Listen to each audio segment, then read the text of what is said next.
Donc, j'ai fait un séminaire de 2 jours là sur la fiscalité pour les entreprises directement à Genève. C'était ultra intéressant. Le but, c'est que je vous fasse un récap de tout ce que j'ai appris. Alors, j'ai ma feuille de notes ici. J'ai vraiment pu prendre plein de notes. Je vais vous faire des schémas, des croquis. C'est pour ça d'ailleurs qu'on est sur Canva avec un tableau blanc. Je vais vous montrer comment est-ce qu'on va pouvoir mapper visuellement votre fiscalité en tant qu'entrepreneur, en tant qu'indépendant.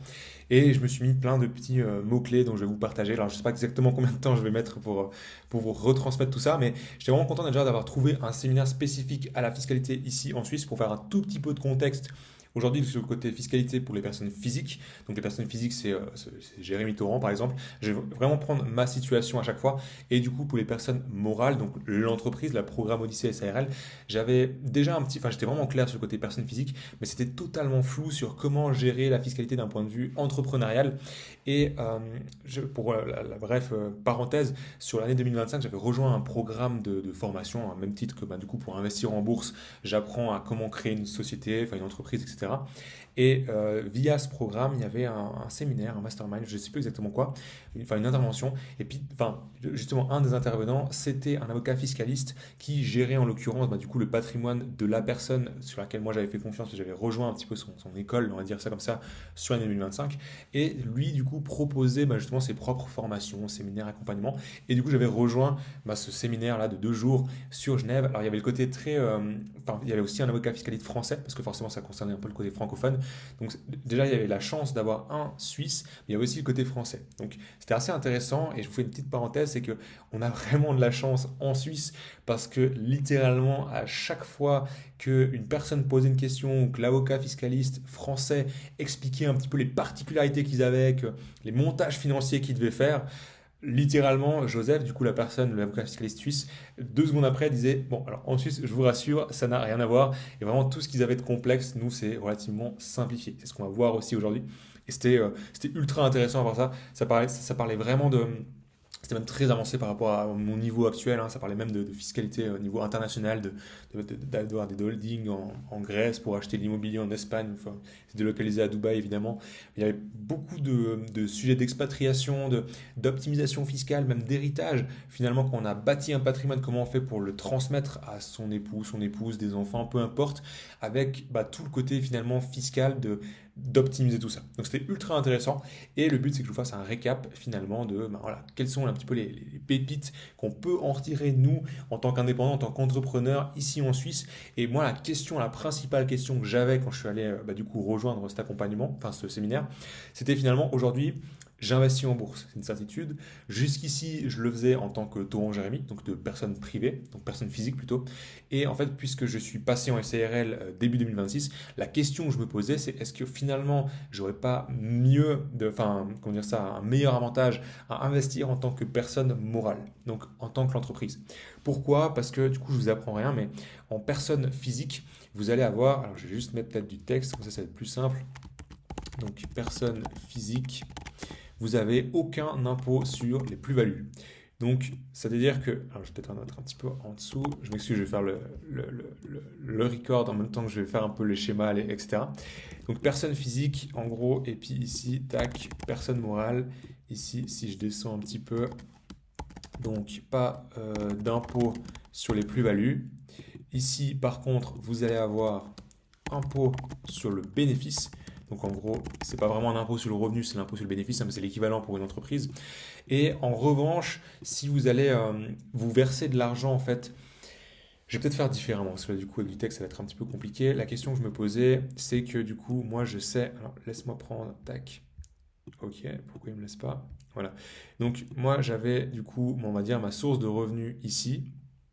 Et en gros, c'était soit je me verse un salaire, donc des charges sociales que je vais devoir payer là-dessus pour investir en tant que personne physique. Donc en gros, je vais mettre un P pour personne physique. Soit je le fais au sein de la société pour la personne morale. Je ne vais pas me verser de salaire, je ne vais pas payer de charges sociales. Par contre, in fine, je vais devoir payer un impôt sur le bénéfice quand je profite de l'argent. Donc en gros, ma question était ultra simple, c'est que finalement, j'ai mon argent ici que je souhaite investir en bourse. La question, c'est finalement, est-ce que je l'investis en tant que personne physique où je sais que je vais devoir me payer un salaire, donc payer des impôts sur le revenu, payer des charges sociales, mais dans 10 ans, j'ai pas d'impôt sur la plus-value, ou au contraire, je ne vais pas me verser de salaire, je ne vais pas payer de charges sociales, je vais garder l'argent au sein de l'entreprise, donc au sein de la personne morale, mais dans 10 ans, quand je vais profiter de l'argent, je sais que j'aurai un impôt sur le bénéfice. Ça, c'était vraiment mon principal challenge auquel du coup, je faisais face un petit peu avant d'aller au séminaire, et pour avoir discuté avec pas mal de comptables, fiscalistes ou autres, et c'est toujours enfin, comptables, fiscalistes ou bien fiduciaires ou autres, j'avais franchement que des réponses qui allaient dans tous les sens. J'avais trois questions, on va dire, posées, enfin 3 fois la même question posée à 3 personnes différentes. J'avais 3 réponses complètement différentes. Personne ne savait réellement exactement me répondre. Et du coup, là, c'était ultra intéressant d'avoir ce côté où on a vraiment un avocat fiscaliste qui voit et qui fait ça littéralement tous les jours et encore dans des ampleurs qui sont bien plus conséquentes, importantes que la simple question que j'avais. Donc ça, c'est vraiment la question que je me posais, auquel je vais pouvoir y répondre et je vais vous donner aussi plein de tips un petit peu et d'astuces au sein du coup de cette masterclass. Je reviens juste sur un premier élément qui va être vraiment intéressant. Ce qu'on a appris à faire, et c'est une chose que j'avais appris à faire aussi en termes de business, et d'ailleurs là je m'adresse particulièrement du coup à des indépendants entrepreneurs parce que c'est vrai que sur la partie fiscalité, personne physique, enfin personne privée, vous n'allez pas forcément pouvoir optimiser outre que ce qu'on voit déjà dans l'accompagnement. Là, la masterclass, elle est vraiment pour les indépendants entrepreneurs qui veulent encore optimiser fiscalement et qui veulent peut-être investir en bourse via la société, via des holdings ou même investir dans l'immobilier, hein, pas forcément se concentrer sur la bourse, mais il y a pas mal de choses à faire. Juste une chose que je vais faire avant, c'est qu'on avait appris, alors quand c'était même sur le cas de business, c'était à mapper un petit peu son entreprise. Donc en l'occurrence, c'était juste dire, bah, tiens, typiquement, si je fais des carrés ou des rectangles, ça va être une personne. Si je fais ça va être une entreprise, pardon. Si je fais des ronds, ça va être une personne. Ensuite, avec les flèches, on va mettre les proportions que détient la personne dans l'entreprise. Enfin, il y a toute une façon déjà de mapper son entreprise pour savoir bah, le client, par où est-ce qu'il va passer pour devenir client, enfin pour devenir prospect à client, l'expérience client quand il va avoir son onboarding, donc il va consommer directement le produit, le service. Qu'est-ce qui va se passer jusqu'à la fin, ce qui va peut-être un témoignage ou qui va racheter un autre produit. Enfin, des fois, mapper visuellement, ça permet c'est une chose que j'avais appris l'année passée pour l'entreprise, c'était assez pertinent, mais on va faire exactement la même chose pour le côté fiscalité. Et du coup, je vais directement commencer avec, comme je l'ai dit, un rond pour juste mettre du coup Tauran Jérémy. C'est juste des codes, hein, les ronds, les ovales, peu importe. C'est juste une personne physique et les carrés, c'est une personne morale. C'est juste un petit code comme ça. Après, vous verrez que quand je dézoome un peu, ça va être beaucoup plus clair et je vous inviterai à mapper aussi visuellement un petit peu bah, du coup votre structure en tout cas aujourd'hui. Donc là, en général, ce qu'on met, où est-ce qu'il me l'a mis du coup? Ok, là. Je vais juste mettre tac, Jérémy. Ici, lui nous indiquait de mettre le pays. Alors pourquoi il nous indiquait de mettre le pays? C'est comme je l'ai dit, il y avait pas mal d'entrepreneurs français, belges, peu importe. Et il y avait ce côté où ils ont des entreprises qui sont peut-être actifs à l'étranger, puis ils vont investir dans l'immobilier, mais plutôt sur la France ou bien sur l'Espagne ou peu importe. Donc c'est juste possible pour avoir une meilleure vue. On va rester en Suisse, mais c'est juste, voilà, les bons codes, c'est comme ça. Une chose qui est ultra importante quand on comprend la fiscalité en tant qu'entrepreneur, c'est d'imaginer la ligne orange. Alors la ligne orange, alors c'est assez intéressant parce que du coup tout le long du week-end il l'a rabâché et il ne l'a pas lâché avec ça. C'est une ligne qu'il faut imaginer qui distingue du coup les personnes physiques, donc Jérémy Tauran en l'occurrence, et la personne morale, donc en l'occurrence programme Odyssée SARL. Pourquoi? Alors je vais juste mettre tac ici. Odyssée, hop, SARL. Je vais laisser Suisse, comme ça on va vraiment rester dans le... Enfin, c'est évident que ce sera tout en Suisse, mais comme ça on est vraiment sur un mappage vraiment réaliste et vous pourrez après le faire de votre côté. Pourquoi on met une ligne orange en fait entre la distinction entre personne morale et personne physique? Parce que la règle, elle est ultra simple quand vous optimisez votre fiscalité en tant qu'indépendant ou en tant qu'entrepreneur, c'est que du moment que l'argent va circuler au-delà de cette ligne, il va falloir être vigilant. Il y a un impôt qui va arriver.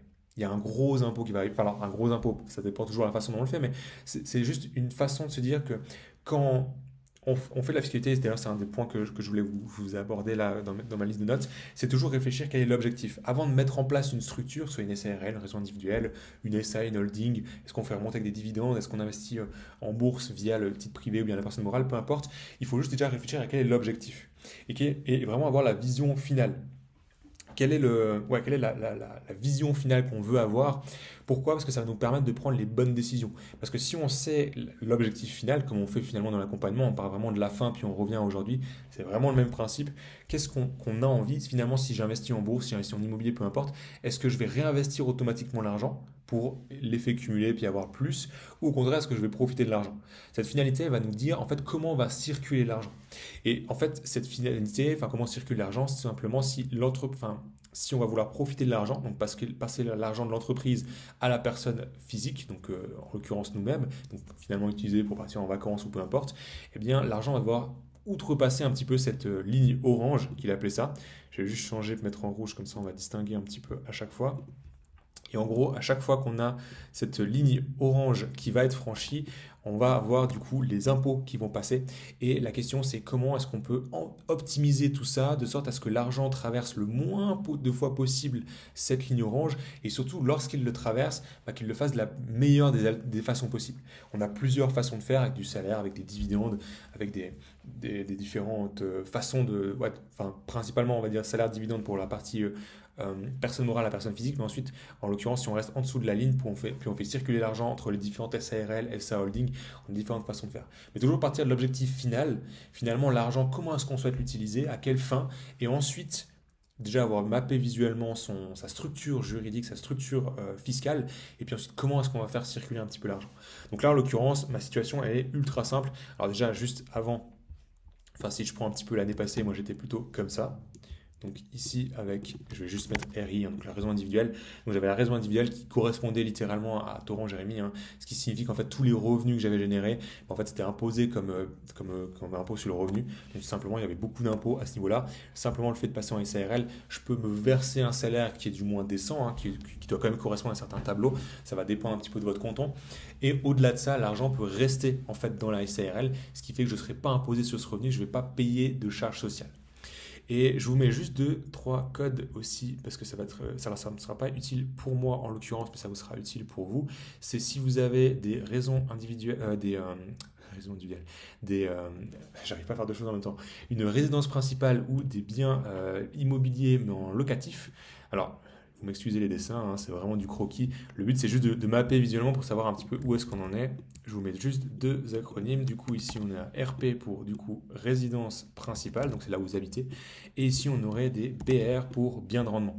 C'est juste vraiment des codes pour un petit peu, d'une fois que vous avez mappé toute votre structure financière, ça va être beaucoup plus simple de savoir comment circule l'argent et surtout de faire en sorte qu'il traverse le moins de fois possible cette ligne, ou du moins s'il le traverse, de faire en une seule fois au lieu de plusieurs fois pour vraiment avoir le maximum d'optimisation fiscale à ce niveau-là.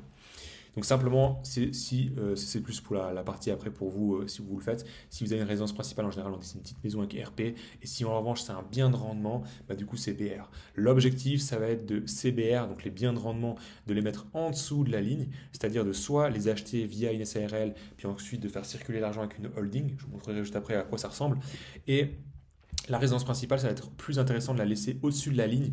Pourquoi? Ça, c'est plus pour le côté déjà patrimoine personnel, mais aussi pour le côté héritage ou autre. Ça va être plus pertinent de laisser la résidence principale au-dessus de la ligne puis l'acheter en nom privé. Et donc voilà. Et ça, c'est de manière générale un petit peu le schéma que vous aurez à avoir. La question que j'avais, c'est finalement, bah, du coup, cette SARL, est-ce que finalement elle va reverser des revenus à Torrent Jérémy? Auquel cas, je traverse la ligne rouge, donc je vais devoir payer finalement mes impôts sur le revenu et aussi des charges sociales. Au contraire, je laisse l'argent en dessous de cette ligne orange et je ne vais pas payer ces charges sociales, pas payer ces impôts sur le revenu et je vais l'investir en bourse. Et la réponse, bah, du coup, vous l'avez un petit peu, j'imagine, anticipé, mais ça va être plus intéressant de laisser en dessous de cette ligne et d'investir via du coup une holding. Donc ici, je vais juste mettre holding CH. Ici, le bien de rendement, je vais juste le mettre un petit peu plus par la droite, on va y revenir après. Le but, ça va être de créer du coup une holding. Pourquoi? Parce qu'on va faire remonter en fait tout simplement le cash de la SARL. Alors, je vais juste reprendre tac. Ici, je vous map visuellement correctement, comme ça je ne fais pas d'erreur. Je fais bien tout ce que j'ai appris correctement. Tac, ici, hop. Et puis, je vais juste prendre du texte, je vais le diminuer à 30, admettons, et puis ici 100%. Ici, pourquoi c'est important de mettre ça? C'est vrai que moi j'ai vraiment une situation qui est relativement simple, hein, je vous prendrai un exemple juste après, mais c'est si vous avez un conjoint ou bien plusieurs sociétés, etc. C'est juste pour d'un rapide coup d'œil savoir qui possède quoi dans l'entreprise, dans quelle part, et puis comment on va pouvoir faire remonter l'argent. Donc simplement, en fait, ce que ça signifie, c'est que Jérémy Torrent possède 100% de la holding, qui elle-même possède 100% des parts de la SARL. Et typiquement, si je fais juste un rapide... oula, il m'a pas pris le reste, ok, je sais pas pourquoi, tac. Si ici, moi je me mets par exemple avec mon épouse pour pouvoir directement être propriétaire de la holding, donc si on la crée tout simplement à deux, ce qui il me veut bien, c'est simplement une flèche comme ça, tac, tac. Et puis ici, on met, alors c'est un petit peu difficile à prendre sur Canva, hop, 50%, et puis ici, bon, c'est pas l'idéal de faire tout en même temps, 50%, voilà. C'est juste de mapper un petit peu visuellement comme ça. Ça va être beaucoup plus simple après, c'est quand vous avez vraiment peut-être même des enfants, et je vous montrerai après par exemple avec la partie des usufruitiers, des usufruitiers, pardon, et puis la nue propriété sur la holding, si maintenant vous avez des enfants, puis que vous voulez leur céder les parts de la holding, si malheureusement il y a un décès pour optimiser ça fiscalement, si vous allez rajouter par exemple un, 2, 3 enfants, avoir des flèches qui partent et puis qui disent 10% nue propriété, j'y reviens vraiment après, mais juste déjà un petit peu avoir les codes de, ok, un rond c'est une personne, on met des flèches avec les proportions de combien il détient. Un rectangle, c'est plutôt une entreprise, enfin une société, une personne morale. Donc là, en l'occurrence, Holding et Odyssey SARL. Ici, déjà, ce qu'on comprend, c'est, alors ça, je vais juste mettre de côté parce que là, en l'occurrence, c'est pas le cas. C'est que finalement, les revenus qui sont générés par la SARL, moi, je vais payer évidemment du coup un impôt sur le capital, un impôt sur le bénéfice. Ça, c'est vraiment rien d'inhabituel. Ensuite, du moment que finalement, moi, j'ai versé du coup un salaire, hein, je vais me verser directement un salaire ici, donc à Touran-Jérémy. Donc là, je vais franchir la ligne orange, je vais payer un impôt sur le revenu, hein, c'est le salaire que je me verse tous les mois. Maintenant, ce surplus un petit peu d'argent, au lieu de le laisser dans Odyssey SARL, on va le faire remonter dans la holding. Ici, on va le faire remonter en versant des dividendes. L'avantage qu'on a, c'est que du coup, si la holding détient 100% des parts de la Odyssey, enfin de la SARL, on va pas avoir d'impôt sur l'argent qui remonte. Et cet argent-là, on va pouvoir du coup l'investir directement en bourse. Ici, je vais faire des copier-coller, je pense que c'est beaucoup plus simple que de m'amuser à chaque fois à devoir faire des flèches. Tac. Alors s'il veut bien, c'est pas évident. J'ai essayé de faire depuis l'iPad, mais j'avais pas le côté tactile, donc je m'excuse un peu pour la complexité.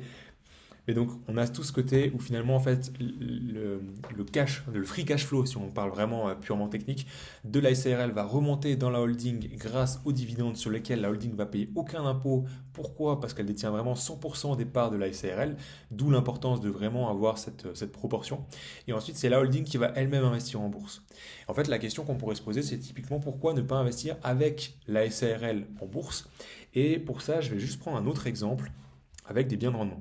Alors, imaginons que, alors j'ai pas de biens de rendement actuellement, c'est pas la priorité en tout cas sur les prochaines années, mais imaginons que du coup notre holding, elle va investir, enfin donc on va générer du chiffre d'affaires avec notre SARL.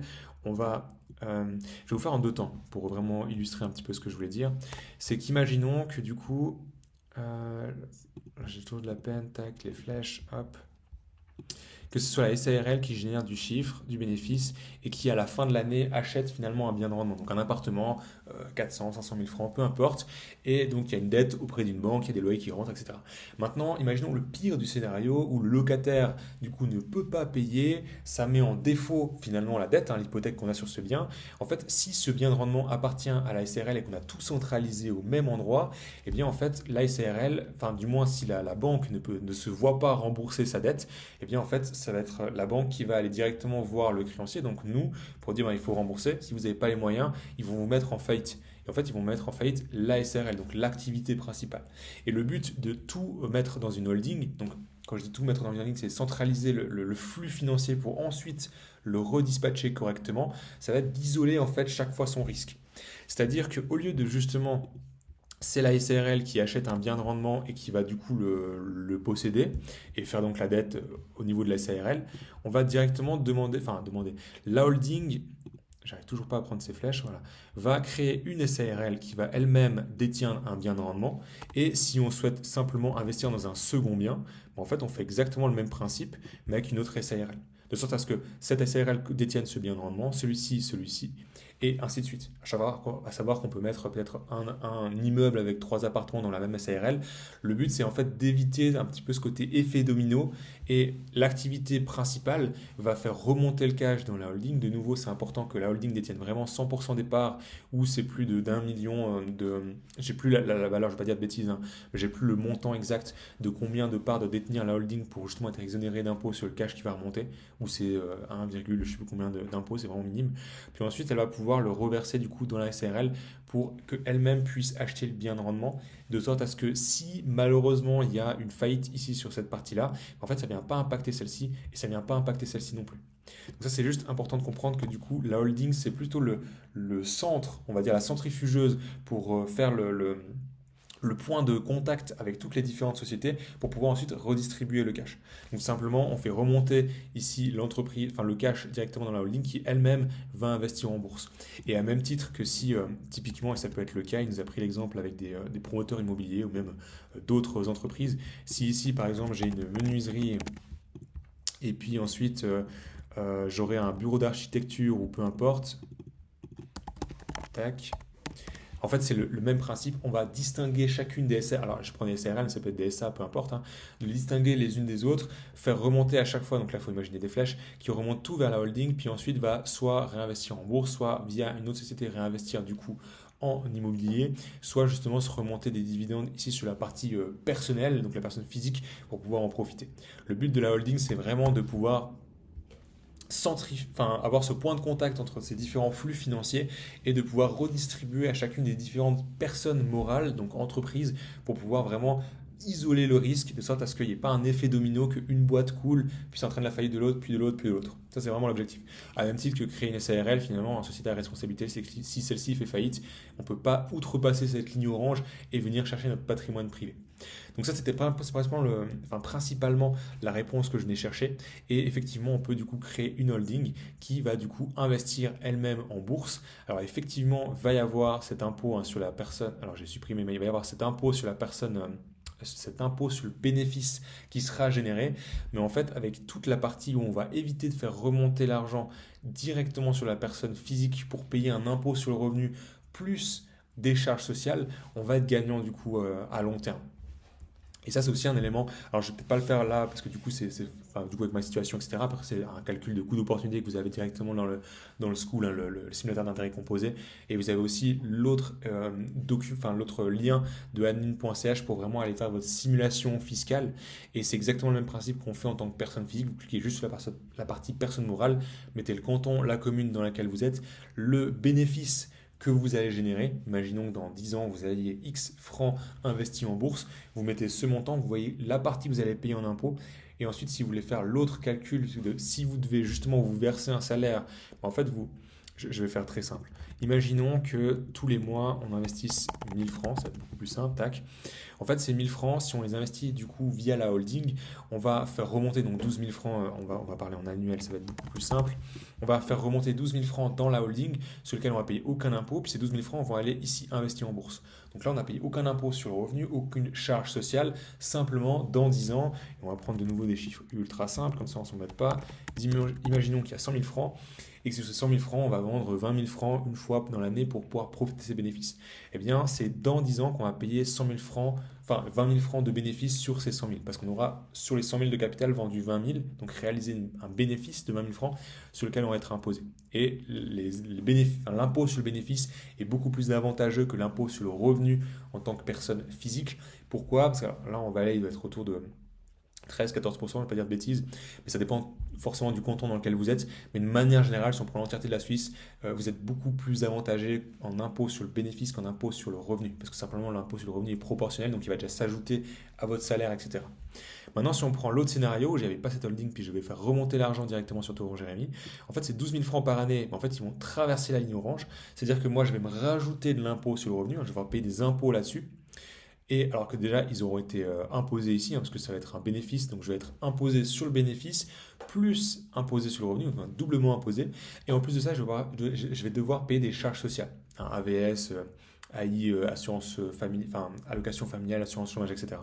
Ce qui correspond à environ 20% si on regarde la partie entrepreneur et puis enfin employé-employeur. Donc on va devoir repayer de l'argent là-dessus. Et moi, je vais pouvoir investir. Ce qui fait que dans 10 ans, alors j'aurai pas 100 000 francs parce que du coup là, j'aurai pas 12 000 francs à investir, j'aurai peut-être plus que 8 ou 9 ou peu importe. Mais dans 10 ans, du coup, ces 100 000 francs, quand je souhaite vendre les 20 000 francs de plus-value, eh bien en fait, ces 20 000 francs, j'aurai aucun impôt en tant que personne physique. Parce que du coup, comme on l'a vu, on remplit les 5 conditions, on est exonéré de cet impôt. Et en fait, le calcul, c'était de voir si, justement, c'était plus rentable de franchir cette ligne ou pas. Et justement, ce que je vous disais, c'est de prendre le montant que vous voulez investir par mois. Vous allez sur le simulateur du coup de l'admin.ch là, que je vous mets à disposition dans le school. Vous allez voir sur la partie privée combien vous allez payer d'impôts en plus si du coup cet argent franchit cette ligne. Vous rajoutez les charges sociales, environ 18-20%, ce qui vous fait le montant que vous allez pouvoir investir alors que initialement c'est ce que vous voulez investir via la société. Et vous savez que du coup, dans 10 ans, vous le mettez dans le simulateur d'intérêt composé en disant bah, ce montant-là, si j'ai investi en bourse à titre privé, bah, qu'est-ce que j'aurai dans 10 ans? En sachant que du coup, dans 10 ans, vous n'aurez pas cet impôt sur la plus-value que vous allez vendre.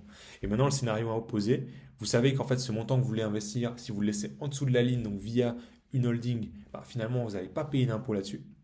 Par contre, dans 10 ans, vous prenez le capital, alors de nouveau, vous prenez le simulateur d'intérêt composé, et vous allez prendre le même outil là sur l'admin.ch, mais le mettre sur la partie personne morale, vous mettez le bénéfice, et en fonction du canton et la commune dans laquelle vous êtes, vous voyez l'impôt que vous avez payé sur le bénéfice, s'il est supérieur ou non sur la partie impôt sur le revenu et charges sociales que vous avez payées. J'espère que c'est un petit peu clair. Si c'est pas clair, de toute façon, il y aura toujours la partie commentaire en bas pour répondre aussi aux questions. Mais c'est vraiment un petit peu ce calcul de coût d'opportunité. Et 9 fois sur 10, vraiment, il sera plus avantageux de laisser en dessous de la ligne orange. Donc, faire via une holding, pourquoi pas dans la CRL, comme je l'ai dit, pour pas multiplier un petit peu ce risque. Et vraiment de tout conserver via la holding pour décentraliser un petit peu tout ça. Et du coup, de ne pas avoir tout ce côté risque qui est concentré que sur une seule entreprise, de sorte à ce que si malheureusement elle fait faillite, du coup, ça entraîne tout. Surtout que l'avantage de l'investissement en bourse, c'est de centraliser un petit peu l'entièreté de votre patrimoine. Donc, si vous avez vraiment tout le patrimoine qui est que dans une SARL, puis que malheureusement elle fait faillite parce qu'il y a une dette, il y a un fournisseur, enfin peu importe, c'est tout qui part. Donc c'est vraiment l'avantage de faire la holding. La holding, à part ça, pour en créer une, vous avez deux façons de le faire. Ça c'est aussi important, je me suis noté. Vous pouvez le faire dans deux sens, hein. Soit de haut en bas, soit de bas en haut. Qu'est-ce que j'entends par là? C'est que soit vous n'avez pas encore de SARL et donc vous allez d'abord créer la holding qui va elle-même créer la SARL, donc de bas en haut. Donc en gros, vous allez chez le notaire, il va vous créer la holding, puis ensuite vous allez devoir déposer du coup les 20 000 francs pour pouvoir créer la SARL. La création de la holding se fait à la valeur nominale et pas à la valeur actuelle. Donc c'est vraiment la valeur nominale, c'est-à-dire que pour une SARL c'est 20 000 francs, pour une SA c'est 100 000 francs, et même c'est 50 000 francs, parce qu'il y a 50 autres 1000 francs que vous pouvez apporter en nature et puis dans un certain délai. Et soit vous pouvez le faire du coup de bas en haut, c'est-à-dire que vous avez déjà créé la SARL, et donc vous voulez créer du coup une holding, ce que je vais devoir faire là en l'occurrence sur cette année. Et en fait, la holding va simplement racheter les parts à la valeur nominale, donc en l'occurrence aux 20 000 francs de la SARL. Donc en l'occurrence, du coup, la holding va posséder 100% des parts de la SARL, donc je crois que c'est 100 parts. 100 parts ou je sais plus combien, mais donc soit de bas en haut, donc soit on a déjà la SARL puis on va créer une holding à la valeur nominale, donc les 20 000 francs, en sachant que la holding sera 100% détentrice des parts de la SARL, soit dans l'autre sens, on n'a pas encore de SARL, on va d'abord créer la holding puis ensuite du coup la SARL. Puis ensuite la holding, il faudra juste mettre dans le statut à même titre qu'une SARL, mais en fait qu'elle peut investir en bourse, et c'est après ça sur Interactive Broker pour ouvrir des comptes professionnels, et directement en fait Interactive Broker sera du coup, en fait, ici, on va ouvrir un compte IBKR au nom de la holding, sur lequel, du coup, on va investir en bourse dans des ETF, des actions, exactement ce qu'on voit dans l'accompagnement. Simplement, l'argent reste en dessous de la ligne. Et le jour où, justement, on veut investir, en fait, c'est la holding qui va nous verser, elle, des dividendes. Donc, sur les dividendes, nous, on va être imposé à 35% sur la Suisse. Donc, on va, du coup, l'argent va être, imaginons qu'il y a 1000 francs qui sortent de la holding pour être versés en tant que dividende à Jérémy. Mais il y a 35% qui vont être imposés. Et sur ces 35%, Jérémy Torrent va pouvoir récupérer cet argent à la fin de l'année. C'est le même principe qu'une action à un Nestlé qui nous verse un dividende. Là, au lieu que ce soit Nestlé, une entreprise cotée en bourse, ce sera la holding qui ne sera pas cotée en bourse. Et simplement, ces dividendes-là vont, eux, être imposés sur mon revenu. Donc, à même titre que je génère un dividende avec Apple, Nestlé, peu importe. Et donc, ça, c'est vraiment la partie dans 10 ans pour, du coup, profiter de cet argent. En sachant que, du coup, la holding, elle va aussi payer un impôt sur le bénéfice. Et donc là, c'est un peu ce que je voulais vous partager par rapport à ça. Et il y a aussi du coup cette notion où s'il y a plusieurs personnes ou peu importe, alors il y a la possibilité de mettre une seule personne physique qui est détentrice de l'entièreté de la holding, mais ce qu'on peut faire aussi, typiquement si vous avez des enfants, je vais mettre juste ici, hop, enfant suisse, et puis on va mettre une autre flèche. Alors, on va juste faire dans l'autre sens comme ça. Tac. Bref, c'est juste, j'allais grossièrement, c'est juste pour vous compreniez qu'il y a vraiment le côté. Bon, c'est l'enfer de faire avec la souris. Tac, tac, tac. Voilà, vite fait. L'enfant, ici, ça, je vais juste. C'était pas ça. Ce que je voulais vous mettre, c'était ça. Voilà, tac. Et puis ici, on peut mettre du coup usufruité. Ça, c'est le même principe. Je vais faire une chose à la fois parce que sinon, je vais pas m'en sortir. Tac. Et puis ici, c'est la nue propriété. Hop, voilà. Qu'est-ce que j'entends par là? C'est que finalement, je vais réexpliquer un petit peu juste ce que c'est que l'usufruité, la nue propriété, ce genre de choses. C'est important parce que aujourd'hui, si vous avez un immeuble, un bâtiment, un appartement, peu importe, et qu'il y a une personne âgée à l'intérieur, ce qu'on peut faire et ce qu'on fait souvent, c'est le côté de mettre la nue propriété sur le bâtiment en laissant la personne âgée, ou bien même le parent, souvent c'est ça, hein, c'est plutôt ça. On va mettre le parent en termes d'usufruitier, c'est-à-dire qu'il peut utiliser les fruits du bien, donc en gros c'est un peu le terme, donc c'est-à-dire qu'il peut vivre dans le bien, le louer, etc. Et l'enfant ou le petit enfant, peu importe, va être nu propriétaire. C'est-à-dire qu'il est propriétaire des murs, mais pas encore de ce qu'il y a à l'intérieur. Donc il ne peut pas encore profiter de ce qu'il y a à l'intérieur. Pourquoi ça? Parce que ça va simplement faciliter un peu le côté héritage. Dans le sens où aujourd'hui dans la holding, ce qu'on peut faire, c'est qu'elle soit à 50% détenue par du coup les parents, donc là en l'occurrence moi et mon épouse. On aurait le côté où les deux, on serait usufruité à 50-50, ce qui fait qu'on détient les deux à moitié-moitié les parts de la holding, et on pourrait avoir du coup un, 2, 3, 4 enfants, enfin peu importe, et ce qui soit nu propriétaire. Ce qui signifie qu'ils sont dans la holding, ils n'ont aucun pouvoir de décision, parce qu'à même titre qu'une société, la holding, elle a aussi j'ai pas le terme, des rendez-vous, on va dire une fois par année pour prendre des décisions, hein, pour justement est-ce qu'on verse des dividendes ou pas, etc. Donc des assemblées générales, voilà, chercher le mot. Mais du coup, les nœuds propriétaires n'auront pas leur mot à dire. Simplement, en cas justement de décès, du coup, il y a ce côté où ils récupèrent un petit peu, alors ils étaient propriétaires des murs, on va dire, de la holding, et là, ils récupèrent du coup l'usage, donc l'usufruit, c'est-à-dire qu'ils peuvent concrètement décider en fait ce qu'ils font des actions au sein de la holding, donc en l'occurrence, du coup, des actions en bourse, mais des actions aussi de l'entreprise que détiennent la holding. Hein, même titre que si la holding ici, elle détient que 50% de la SRL et puis que finalement les 50% autres ils sont détenus par une autre holding ou bien par une autre personne physique, etc. En fait, les usufruités vont hériter, oula, j'ai vraiment de la peine, c'est la fin de journée, de 50% du coup de la SARL. Et ça, c'est aussi quelque chose qu'on peut faire pour faciliter aussi un peu le côté finalement héritage, pour limiter un petit peu les impôts. Pourquoi? Parce que si finalement ils ne sont pas dans la holding, tout ça va devoir franchir un petit peu cette ligne orange. Du coup, on n'est pas vraiment, on décide pas réellement quand est-ce que l'argent franchit cette ligne. Puis du coup, il y a le côté de l'impôt. Et ça, c'est aussi un élément qui peut être pertinent. Et un élément que je pense à ça maintenant, là, je vais vous donner un peu les différents points que je me suis pris note parce qu'il y en avait pas mal et je les ai un peu disséminés. Puis je pense que je vais vous donner ça, euh, pas forcément dans l'ordre, mais juste pour vous donner le maximum d'informations que ce que j'ai pu en retirer sur ces 2 jours. Ça, c'est vraiment le gros déjà de ce que j'ai appris. Après, pour la partie créer une holding, et puis vraiment, là, c'est le côté où il faut avoir un avocat fiscaliste pour vraiment mettre en place ça, dans le sens où ça va aussi faire le passage devant un notaire. Hein. Enfin, notaire, avocat fiscaliste, c'est un petit peu c'est pas le même métier du tout, mais je veux dire, il faudra de toute façon passer par un notaire, voir un avocat fiscaliste pour juste au moins établir j'ai vraiment plus mes mots, les termes de la holding, il y a pas des critères, mais ce qu'on retrouve en fait dans le registre du commerce de à quoi ça la SARL, à quoi ça la SA, vraiment la dénomination finalement de ce qu'on met là-dedans.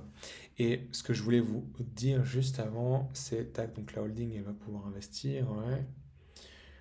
Deux, trois petits conseils comme ça qu'ils nous donnaient.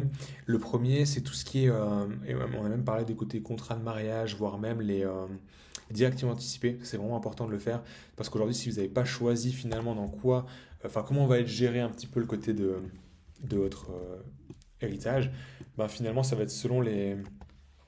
Je vais vous noter ici. Donc, directives anticipées, tac, tac. Donc il y a les directives anticipées à faire, c'est-à-dire que si vous n'avez rien mis en place, ça va être la première, deuxième, troisième parentale, c'est vraiment le minimum légal qui va être appliqué. Chacun aura le droit un petit peu ses parts, et des fois ça peut être même des choses qui, au-delà d'un décès, hein, si vous vous retrouvez sur un fauteuil ou bien sur un lit d'hôpital, et puis il y a le côté où vous ne pouvez pas prendre vous-même une décision. Si vous êtes en couple mais pas marié, finalement ça va être vos parents qui vont devoir prendre une décision de est-ce qu'on débranche ou pas. Si vous êtes marié, justement la personne va pouvoir avoir un pouvoir de décision. Enfin, c'est tous des éléments auxquels on n'y pense pas, et ils nous ont juste rendu attentifs qu'il y a évidemment le côté héritage qui se planifie, mais il y a aussi ce côté un peu des fois directives anticipées qui peuvent être planifiées. Et ça, c'est quelque chose d'important à le faire, et de tout avoir dans un drive. C'est-à-dire que des fois, on a tout dans un classeur ou autre, et ça leur est déjà arrivé, ils ont à eux deux 20, enfin peut-être plus, mais 20 ans de carrière chacun, mais ça leur est déjà arrivé des situations où finalement tout est dans un classeur, malheureusement un incendie, un déménagement, je sais pas quoi, et en fait il y a un document vraiment crucial, typiquement un contrat de mariage, ou bien justement des directives anticipées, ou bien deux accords entre des associés, puis ça s'est perdu lors d'une délocalisation, peu importe, et en fait le contrat s'est perdu, et du coup ça crée beaucoup de conflits, parce que du coup, moi je pensais que c'était ça qui était écrit, mais en fait non, puis après ça se bagarre un petit peu, et vraiment juste tout conserver dans un drive, c'est un conseil qui est vraiment bête, vraiment simple, mais juste de tout avoir. Enfin, et moi, le premier, j'ai vraiment tout dans des classeurs et j'ai rien sur un drive. Donc, juste déjà avoir les directives anticipées faites. Ça peut être aussi des contrats typiquement de mariage, hein, ou même tous les documents finalement du notaire relatifs à l'entreprise, juste tac, mariage, à l'entreprise ou bien ce genre de choses, tout directement mis dans un drive pour éviter le côté où déjà ça se perd, ça se détruit, et enfin ce côté-là. Donc, c'est juste un petit rapide conseil. Un autre élément qui nous donnait, c'était pour les avocats fiscalistes. Donc il y a énormément, ça rejoint un petit peu ce que je vous disais au début, j'avais pas mal échangé avec des comptables, des fiduciaires, etc. C'est qu'aujourd'hui, pour vraiment avoir un petit peu une structure qui est cohérente, le but c'est d'avoir un comptable qui gère un petit peu la comptabilité au quotidien, les factures, les dépenses, etc. Qui fait les fiches de salaire, la TVA, enfin ce genre de choses. Et vraiment d'avoir un avocat fiscaliste qui lui va vous aider sur la partie montage financier. Et le but aujourd'hui, enfin, du week-end que j'ai suivi là, c'est vraiment d'apprendre à mapper un petit peu sa structure. Et c'était pas forcément de la mettre en place là en 2 jours, parce que c'est littéralement pas possible, c'est quelque chose qui prend quand même plusieurs semaines, plusieurs mois, mais déjà de trouver en fait cette personne de confiance. Et ce qu'il nous expliquait, c'était vraiment un tips que j'y avais jamais pensé, et c'était vraiment intelligent, c'est de voir en fait son avocat fiscaliste comme un recrutement. À même titre que si on recrute une personne pour l'administratif, qu'on recrute un comptable, qu'on recrute une personne pour nous aider sur l'opérationnel, enfin peu importe, et bien en fait on va recruter un avocat fiscaliste. C'est-à-dire qu'on va pas aller chez lui et puis dire bah, est-ce que vous pouvez travailler avec moi. C'est qu'on va lui poser des questions un petit peu, bah, voilà, comment est-ce que vous travaillez actuellement, est-ce que vous avez déjà des entrepreneurs qui sont un petit peu dans ma situation, qui ont un petit peu la même industrie, le même contexte, qui ont déjà peut-être, je sais pas, au-dessus de la ligne c'est une famille recomposée, il y a deux mariages, enfin juste de voir qu'en fait l'avocat fiscaliste il a cette compétence, cette compréhension un petit peu de votre situation, il vous pose des bonnes questions. Si vous lui parlez justement de créer une holding pour investir en bourse, pour investir en immobilier, d'avoir plusieurs biens, il a cette compréhension et puis il va vous poser aussi des questions de comment est-ce que vous voulez souhaiter utiliser l'argent. Enfin, il nous a vraiment expliqué que c'était vraiment des. C'est comme n'importe quel métier, hein.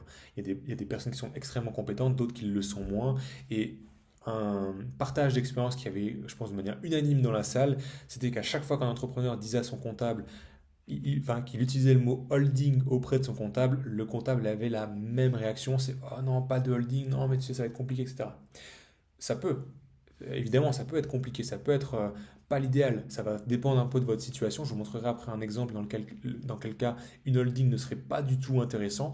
Mais si la première réaction du comptable, l'avocat fiscaliste, peu importe, c'est d'aller un petit peu dans le côté de non, il faut pas le faire, mais sans forcément poser de questions, sans aller chercher de la profondeur, d'avoir un peu votre contexte, etc., bah, ça va peut-être un mauvais signe. Comme quoi, peut-être pas avec cette personne-là qu'on va collaborer pour ce côté-là.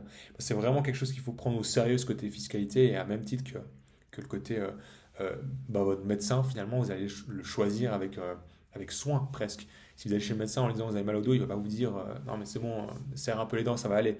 C'est le même principe avec la partie fiscalité. Si vous allez chez le comptable, chez l'avocat fiscaliste, puis vous parlez d'holding, puis il va vous dire non mais il ne faut pas le faire parce que tu comprends, c'est un signe que c'est pas forcément la bonne personne de confiance à avoir pour gérer cet aspect-là.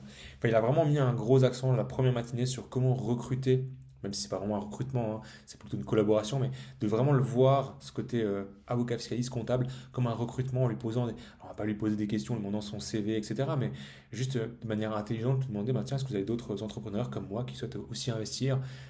Si dans 5 ans je quitte la Suisse, je monte une autre entreprise, comment est-ce que je fonctionne, etc.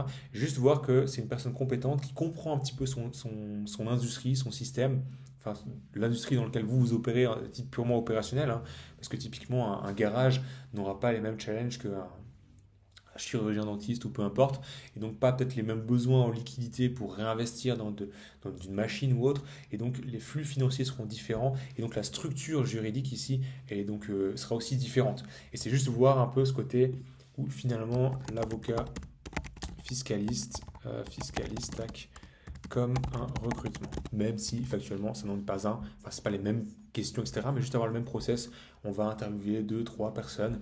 Et puis il y a ce côté où aussi on ne fait pas que à l'émotionnel, on fait très factuel, on regarde aussi un petit peu les autres clients. Donc ça c'était assez intéressant. Il faut toujours établir un petit peu sa stratégie de sortie. Donc ça rejoint un petit peu ce que je vous disais, c'est que finalement avoir l'objectif finale, hein. C'est vraiment avant de mettre sa stratégie en place, c'est comment et quand est-ce que je vais utiliser l'argent? Comment est-ce que c'est finalement est-ce que je vais laisser en dessous de la ligne orange pour réinvestir que dans mes entreprises ou dans de la bourse ou dans l'immobilier, de sorte à faire vraiment grossir le patrimoine. Et ensuite, ou au contraire, est-ce que je veux juste maximiser le profit, puis profiter de cet argent pour partir en vacances, ce qui est complètement OK, hein. Mais c'est juste, voilà, comment est-ce que je vais utiliser l'argent et surtout pour quand? Est-ce que c'est d'ici un an? Est-ce que c'est dans 5 ans? Est-ce que c'est pour les 10, 15 prochaines années? Enfin, c'est vraiment important d'avoir cette finalité en tête. C'est vraiment, ouais, comment et quand utiliser l'argent. Un autre élément, c'est que c'est ultra important de démarrer en connaissant en fait sa fiscalité, enfin de démarrer l'année en connaissant sa fiscalité. Pourquoi? Parce que c'est un petit peu comme avancer à l'aveugle. Il y a beaucoup d'entrepreneurs qui aujourd'hui en fait comptent sur leur comptable pour savoir combien d'impôts ils vont payer. Sauf que leur comptable leur fait le truc 3 mois, 6 mois en retard, ou il leur fait une fois par année, ce qui fait qu'en fait l'entrepreneur, et nous prenez un petit peu l'exemple, c'est vraiment comme un pilote d'avion, un pilote de ligne. Et en fait, si tu rentres dans un cockpit, si toi tu veux partir en vacances de Genève à je sais pas où, et que tu rentres dans l'avion et qu'en fait le pilote il a zéro bouton, zéro indicateur sur son tableau de bord, bah, tu vas peut-être pas monter dans cet avion-là. Tu vas peut-être attendre le suivant que justement le pilote, lui, il est vraiment un tableau, des vitesses, des boutons rouges, enfin peu importe, qu'il ait des informations. Et l'entrepreneur, c'est le même principe. Il a besoin de connaître ces informations pour pouvoir piloter son business, pour pouvoir savoir s'il peut réinvestir dans de la recherche et développement, s'il peut se mettre un plus haut salaire, s'il a les capacités d'engager, de réinvestir en marketing, en délivrabilité, ce genre de choses. Il a vraiment besoin d'avoir cette vision d'ensemble. Et il y a beaucoup trop d'entrepreneurs, et aujourd'hui, enfin, je vous apprends rien en disant ça, mais la partie fiscale, c'est une grosse charge pour l'entreprise. Et il y a trop d'entrepreneurs qui avancent sans connaître à l'avance cette charge fiscale. Et c'est vraiment un truc, c'est durant l'année, enfin de commencer en fait l'année en cours en connaissant sa fiscalité. Parce que sinon, oula, j'arrive vraiment plus à parler, je suis désolé, c'est vraiment la fin de journée. C'est parce que sinon, c'est vraiment littéralement comme avancer à l'aveugle. On ne sait pas exactement où on va, on connaît pas vraiment notre capacité en free cash flow. À même titre que quand on investit une entreprise en bourse, je vous le dis vraiment, c'est le bénéfice net, c'est intéressant, mais ce qui nous intéresse, c'est vraiment le free cash flow. Et en fait, si on ne connaît pas nos impôts, on ne sait pas quel free cash flow on a. Ce qui fait qu'on va peut-être réinvestir, puis en fait, à la fin de l'année, on va avoir une mauvaise surprise parce qu'il y a beaucoup d'impôts à payer, ou au contraire, on a un petit peu short niveau liquidité, alors que les impôts n'étaient pas si élevés que ça, mais puisqu'on a mal géré la trésorerie durant l'année, donc ça, c'est vraiment un élément à voir. Il y avait ça, il y avait le côté de valoriser un petit peu sa boîte, ça correspond un petit peu à ça, avoir juste conscience de finalement d'une année à l'autre, est-ce qu'on a créé de la valeur, est-ce qu'on en a détruit, donc juste de valoriser son entreprise, année 1, 2, 3, 4, à même titre qu'une action en bourse, voir si elle a pris de la valeur. Euh, Ne jamais faire de décision un petit peu sans fichier Excel. Ça, c'est vraiment ce qu'on voit dans l'accompagnement. C'est ce que je vous parlais ici, hein. C'est de faire un petit peu votre situation en fonction des impôts que vous allez payer, des charges sociales. Et c'est vraiment juste un basique calcul de coût d'opportunité. C'est décision A, décision B. Est-ce que j'investis en dessous de la ligne orange, donc finalement via mes sociétés, ou au contraire, je fais traverser l'argent et je l'investis à titre privé. Et c'est vraiment un calcul de combien ça me coûte, voir la finalité, puis bah ok, voilà ce que je mets en place maintenant. Donc ça c'est bon. Le côté usufruitier et nue propriété des enfants, ça c'est vraiment intéressant. C'est pour le côté vraiment héritage du moment où vous construisez votre holding. Et c'est vraiment les 2 jours de formation là que j'ai eu, c'était pas forcément, enfin comme je l'ai dit, c'est pas pour mettre en place là lundi matin la holding ou la SRL, la SA ou peu importe pour les autres entrepreneurs qui étaient avec moi. C'est juste pour avoir déjà une vision d'ensemble, pour pouvoir mapper visuellement sa stratégie, qu'elle soit cohérente et surtout pouvoir trouver en fait l'avocat fiscaliste, le comptable qui va comprendre notre situation et nous, en tant qu'entrepreneurs, et à même titre qu'un investisseur quand il investit en bourse, d'avoir la compréhension de qu'est-ce qui se passe. De pas juste être largué, tu vas dans le bureau de l'avocat fiscaliste, du comptable, il te dit 1, 2, 3, 4, tu dis ah ok c'est bon, tu signes au fond de la page et tu ressors de là. Juste déjà avoir la compréhension, peut-être aussi lui poser les bonnes questions. Typiquement, aujourd'hui, bah, je sais que si on a des enfants à l'avenir, est-ce que finalement j'attends qu'on ait des enfants avant de les incorporer dans la holding? Est-ce que je peux le faire plus tard? Comment ça se passe? Les frais aussi que ça va coûter de repasser devant le notaire. Enfin, c'est juste avoir déjà cette compréhension à 360 pour ensuite avoir les bonnes questions à poser du coup à la personne. C'est vraiment aussi ce que j'essaie, enfin, ce que j'aimerais vous transmettre, c'est pouvoir dans un premier temps que vous puissiez mapper votre situation personne morale, personne physique et ensuite, déjà avoir un petit peu une meilleure compréhension de qu'est-ce que vous pouvez demander typiquement à un comptable, à un avocat fiscaliste pour pouvoir être sûr de faire de la bonne des façons. il y avait ce côté-là, rend le business, alors pas la holding, ça c'est la situation dans laquelle je voulais vous expliquer que finalement investir via une holding, c'est pas forcément la meilleure façon. Enfin, il y a aussi des scénarios qui sont importants de comprendre dans lesquels avoir une holding finalement c'est pas la meilleure stratégie à avoir. Pourquoi? Parce que si aujourd'hui vous avez une SARL, que vous la vendez. En fait, si vous la vendez et que l'argent traverse cette ligne orange, vous allez avoir aucun impôt. Alors, il y a quelques conditions à respecter en termes de détention, depuis quand vous avez la SARL, etc. Si vous êtes pleinement propriétaire de toutes les parts de la SARL ou pas. Mais de manière générale, si vous avez une SARL que vous vendez, que vous êtes un exit et que vous voulez profiter de cet argent, vous n'avez aucun impôt du moment que l'argent traverse la ligne orange. En revanche, si vous faites justement le montage ici, vous mettez une holding entre deux, que vous créez la SARL, que la SARL vous souhaitez la vendre, parce que du coup voilà, vous avez mis une holding, elle a réinvesti en bourse, elle a réinvesti en immobilier, peu importe, vous faites l'exit, c'est-à-dire que vous vendez la SARL, en fait vous allez avoir aucun impôt sur la partie de la holding, parce que du coup il y a l'argent qui va remonter ici, mais ensuite vous allez de nouveau avoir un impôt ici sur la partie des dividendes que vous allez vous verser. Et je ne veux même pas dire de bêtises parce que je ne l'ai pas là sous les yeux dans mes notes, mais il me semble qu'à partir du moment où la SARL vend à une holding et pas au fondateur, donc à la personne physique, il va même y avoir un impôt quand l'argent va remonter ici dans la holding, puisque c'est une vente complète et pas juste du dividende qui remonte. Là, je vais me replonger dans mes notes avant de vous affirmer ça, mais il me semble que du coup, quand la SARL est vendue à la holding, il y a encore un impôt ici, plus du coup un dividende qui s'y franchit la ligne orange. Alors que si justement votre ambition c'est de créer la SARL, de revendre et de profiter de l'argent, ben, le simple fait de ne pas avoir de holding, ça vous permet de remonter l'argent de la vente directement sur vous en respectant des conditions de détention, de part, de propriété, et de directement n'avoir aucun impôt sur tout l'argent qui va être vendu. D'où l'importance de déjà juste avoir cette finalité, hein, comme je vous disais avant, le comment utiliser l'argent et quand, de mapper visuellement votre situation. Est-ce qu'il y a un conjoint, pas des enfants? Est-ce que vous avez une société? Est-ce qu'il y a des biens de rendement? Est-ce qu'il y a des biens en résidence principale ou pas? Et ensuite, de avoir cette meilleure compréhension pour pouvoir poser l'avocat fiscaliste. Typiquement, en fait, comment est-ce qu'on peut s'y prendre de la meilleure des façons, sachant que moi, d'ici 5 ans, je vais vendre l'entreprise, que d'ici 2 ans, j'aimerais acheter un autre appartement de rendement, etc. Et pour ensuite pouvoir faire vraiment le montage qui se fait quand même en quelques semaines, quelques mois, pour pouvoir avoir les entreprises qui sont assez reliées les unes des autres de manière cohérente. Ensuite, il faut toujours travailler en fait le comptable et l'avocat fiscaliste ensemble. C'est souvent un point qui est, de manière générale, il faudrait avoir un comptable pour le côté un peu vraiment comptabilité au quotidien, gérer les factures, ce genre de choses, et puis l'avocat fiscaliste pour plutôt le côté montage, on va dire, ouais, je sais pas le terme, mais le montage plutôt côté financier puis impôt. Euh, un autre élément qui est aussi intéressant, c'est que la holding, elle peut être active ou passive.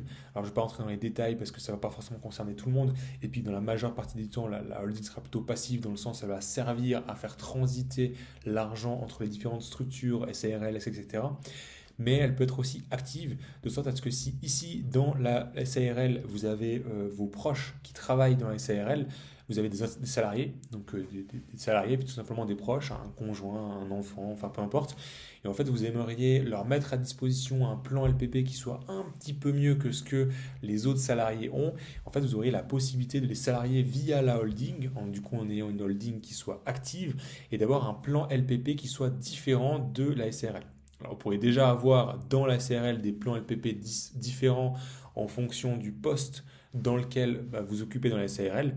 Par exemple, le salarié, le fondateur, ou bien le responsable, l'administrateur, enfin peu importe, peut avoir des plans LPP différents, mais il y a quand même des conditions à respecter. Enfin, ils ne peuvent pas avoir un écart trop important, alors que simplement si vous salariez vos proches directement dans la holding, en faisant une holding active, pardon, eh bien vous pourrez avoir un plan LPP qui est complètement distinct de la SARL, de sorte à ce que finalement, en fait, c'est la holding qui emploie vos proches, le conjoint, l'enfant, etc. Et le plan LPP ici est bien plus avantageux que la partie SARL dans laquelle vous auriez justement vos salariés qui ont un plan LPP qui soit peut-être plus au côté minimum légal ou avec certains avantages ou autres. Ça, il y a aussi la possibilité après de distinguer, mais de nouveau, ça va dépendre de votre situation. Si dans la SARL, vous avez des personnes que vous voulez privilégier avec le côté LPP, c'est possible de le faire et on peut le même faire avec la holding, en les salariant, en ayant une holding active. Et c'est tout ce genre d'informations à avoir pour ne pas nous-mêmes, enfin, ce n'est pas possible hein, littéralement, nous-mêmes dans l'ordinateur de le faire, mais juste lors de l'entretien avec du coup l'avocat fiscaliste et le comptable, être en mesure de poser un peu les bonnes questions, juste parce qu'on sait que ça existe. Et un autre élément que je voulais vous parler, dont on nous a transmis, ça c'est plus pour le côté héritage, c'est que et ça arrive assez souvent, qu'on a des personnes certain âge, 60, 70 ans, des grands-parents, peu importe, qui souhaitent commencer à faire des héritages, enfin commencer à faire des héritages, qui souhaitent mettre en place leur héritage, parce que du coup il y a ce côté des directives anticipées, on peut faire du coup ce qu'on appelle, comment c'est marqué, des donations transgénérationnelles. Alors, je ne vais pas me tromper sur l'orthographe. Tac. En fait, tout simplement, je vais reprendre un petit peu le schéma, ça va être beaucoup plus simple. Imaginons qu'ici, on a les grands-parents, les parents et les petits-enfants. Alors, c'est pas très... Enfin bref, vous comprenez. Tout simplement, les grands-parents, normalement, dans leur héritage, ben, en fait, l'argent va typiquement aller aux enfants. Donc, en gros, leurs enfants. Et ce qui est souvent mis en place, du moins ce que l'avocat fiscaliste là en France en l'occurrence nous partageait, c'est qu'il est possible pour les grands-parents en fait de faire un héritage, donc simplement j'ai plus le terme, mais un papier devant le notaire pour si jamais ils décèdent comment sera géré leur héritage, de faire directement passer l'argent aux enfants. Pourquoi? Parce que ce qui arrive généralement, enfin, du moins il nous expliquait les clients qui l'accompagnent assez souvent, c'est que finalement, en fait, les grands-parents, donc ils sont 60, 70 ans, peut-être plus, peut-être moins, peu importe, les parents, eux, ils ont la quarantaine, ils sont déjà établis financièrement dans la vie. Alors, j'ai juste, ok, bon, j'ai eu un petit message erreur, ils sont 40, 50 ans, donc ils n'ont pas forcément le besoin d'avoir du cash actuellement, et c'est plus pour les enfants qui arrivent peut-être 15, 16, 18, 20 ans, peu importe, qui eux vont avoir besoin d'argent. Et donc en fait, le simple fait de, pour les grands-parents, mettre un testament, voilà, c'est le mot que je cherchais tout à l'heure, directement qui va léguer l'argent aux petits-enfants sans passer par la case des parents, en fait, on va éviter aussi un impôt sur les donations. Alors en Suisse, on est quand même assez avantagé avec les impôts sur l'héritage, tout simplement. En France, ils ont enfin, beaucoup d'impôts à ce niveau-là, mais on est assez avantagé à ce niveau-là. Mais du coup, le simple fait d'éviter de passer par la case parents puis petits-enfants, et simplement directement faire le saut, hein, donc le côté transgénérationnel, hein, c'est dans le titre, bah, ça nous permet en fait d'optimiser aussi fiscalement, puis directement donner aux petits-enfants sans que ça passe par la case des parents, et donc il y a un impôt aussi qui soit prélevé. Parce qu'on a quand même un impôt qui est préférentiel, mais ça dépend toujours le canton dans lequel vous êtes, mais il y a toujours un impôt, puis le simple fait de outrepasser en fait bah, les parents et directement donner aux petits-enfants, ça permet aussi d'optimiser aussi ce côté-là et finalement sur votre patrimoine bah, de leur laisser le plus possible et puis d'éviter un petit peu de mettre dans les poches de l'État. Donc voilà, c'est un peu exactement ce que je m'étais pris note du coup de ces 2 jours. Alors c'est volontiers dans les commentaires là, du school que je peux répondre aux questions peut-être un peu plus précises. Alors je vais devoir me replonger un petit peu dans mes notes si c'est vraiment précis comme question. Mais principalement ce que je vous invite à faire dans un premier temps, c'est vraiment mapper juste visuellement votre situation aujourd'hui avec pas forcément... Alors deux choses, la situation aujourd'hui telle qu'elle, en raison individuelle, en SARL, en SA, peu importe. Et ensuite, la situation idéale. Est-ce que finalement, ce serait mieux d'avoir une holding pour refaire transiter l'argent puis acheter en de la bourse, d'acheter de l'immobilier, ne pas tout centraliser dans une seule SARL? Est-ce qu'au-dessus de la ligne, vous êtes tout seul? Est-ce qu'il y a plusieurs personnes? Est-ce qu'il y a des enfants? Est-ce qu'il y aurait la nécessité d'avoir ce qu'on appelle la ligne propriété? Donc, c'est-à-dire que si malheureusement il y a un décès, enfin, durant la partie où vous êtes vivant, bah, l'enfant n'a aucun droit sur la holding, donc ne peut prendre aucune décision. Par contre, du moment qu'il y a un décès, bah, voilà, il y aurait l'avantage à ce niveau-là. Juste de mettre votre structure actuellement, de la mapper visuellement, de idéalement comment est-ce qu'elle serait, réfléchir à comment utiliser l'argent et quand. Et ensuite, il y a vraiment ce côté un petit peu, ces quelques notes que je vous ai données. Et le côté de l'avocat fiscaliste, vraiment le voir comme un recrutement. Et puis ensuite, il y a vraiment ce côté où finalement, bah, c'est avec lui que vous allez pouvoir déjà poser les bonnes questions, adapter à votre situation et puis mettre en place concrètement bah, un petit peu la bonne structure. En sachant que du coup, après, c'est tout avec le comptable que bah, l'argent ici, on fait le remonter via des dividendes. Et puis ensuite, la holding, on fait remonter à nouveau via des dividendes. Ça, c'est plus la partie du comptable qui va vous aider. Donc l'avocat fiscaliste, il a plus une vision d'ensemble pour mettre en place la structure juridique. Puis après, le comptable, c'est plus dans la partie exécution et vraiment être, ouais, vraiment pas hésiter à poser un petit peu des questions, à solliciter un petit peu le comptable ou autre pour être conscient, enfin pour voir s'il est conscient justement des enjeux aussi, hein, parce que finalement, c'est votre fiscalité, c'est aussi votre argent, c'est aussi, si on regarde les intérêts composés sur la bourse, c'est aussi bah, du coup beaucoup d'argent hein, s'il y a un manque à gagner parce qu'il y a des impôts qui n'ont pas été optimisés. Donc c'est aussi avoir cette discussion finalement avec le comptable, l'avocat fiscaliste pour être sûr que tout soit bien assimilé. Donc voilà, et je reste à disposition s'il y a des éléments qui manquent peut-être de clarté. Mais aujourd'hui, et peu importe, je ne suis pas venu là-dessus, mais enfin, peu importe l'activité que vous avez avec la SARL, vous pouvez créer une holding qui peut investir en bourse ou en immobilier derrière. Pas obligé d'avoir une société qui est directement active dans la finance. On pourrait avoir ici une boulangerie, une menuiserie, enfin peu importe le type de business, vous pourriez avoir une entreprise qui juste simplement fait remonter en fait son free cash flow directement dans la holding, qui elle, la holding, le but fondamentalement d'une holding, c'est juste c'est un petit peu votre trésorerie personnelle, votre coffre-fort, qui est en dessous de la ligne, donc vous optimisez fiscalement du moment que ça reste dans les sociétés ou dans des biens de rendement, peu importe. Et ensuite, bah, du coup, ça va vous permettre de faire passer cette ligne orange, puis donc de profiter de l'argent à titre personnel. En sachant qu'après, en fonction de l'activité de la SARL, il y a aussi des dépenses que vous pouvez faire passer. Enfin, ça, je pense que je vous apprends rien. Avec le comptable, vous avez certainement dû en discuter, mais typiquement, la voiture ou bien l'abonnement de téléphone, l'abonnement internet, il y a certaines dépenses qu'on peut faire passer sur la partie SARL, donc qui restent en dessous de la ligne, donc de laquelle on n'a pas besoin de faire sortir l'argent, donc de payer des impôts là-dessus. Donc voilà pour ces 2 jours de débrief sur le séminaire sur la partie fiscalité pour les entrepreneurs.